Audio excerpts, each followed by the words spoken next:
Hello, my name is Adam Martinez, and this is my final exam video diary regarding COVID-19 in 2020. I apologize for speaking fast. I've made this video a couple of times, and it doesn't seem to be fitting into the Dropbox size.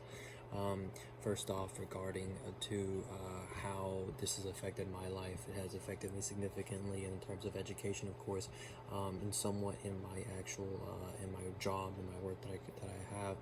Of course, in education, everyone was joking about how it was going to be so much easier now that all the classes have moved towards an online education. Unfortunately for me, I'm actually a chemistry major, so to combat people cheating or whatever, my professors have actually made all my exams significantly more difficult, which is really frustrating for me, and they've actually added along a lot of workload, which is again incredibly frustrating, but we make do with what we can.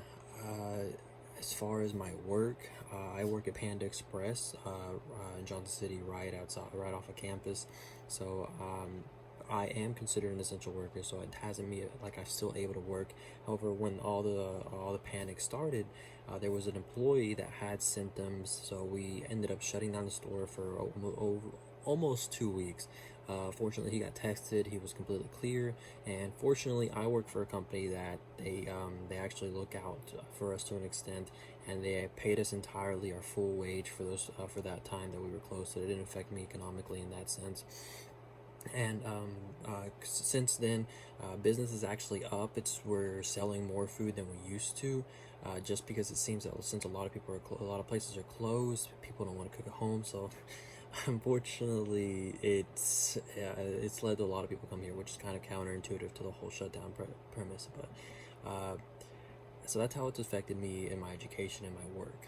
As far as what I think about this whole situation, it's really mind-blowing and kind of interesting to see people when they actually care about science and research, because that's typically it's very frustrating for me for someone that wants to go into a science or a STEM type of job where no one really cares about science, no one cares about research until they have fear of it, such as right now, we have politicians talking about drugs and stuff like that you could take for this when they have no qualification. That's really frustrating for me, because the everyday person just believes that we should be able to trust these people that we've elected into office for various positions, such as when to open up the economy, which aside from being a very passionate person of science, I also love economics. Every morning I wake up and I listen to my economic podcast, and they have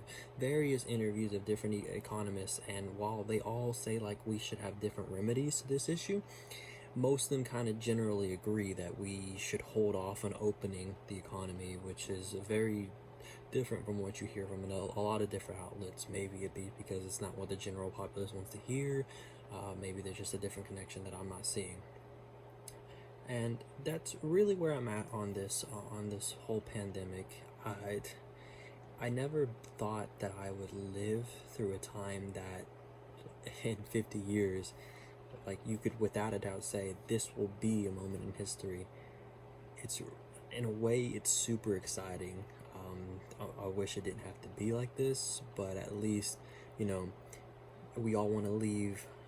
We all want to live history. We actually want to be significant. So just knowing that I had a firsthand experience into what happened is really, really great. And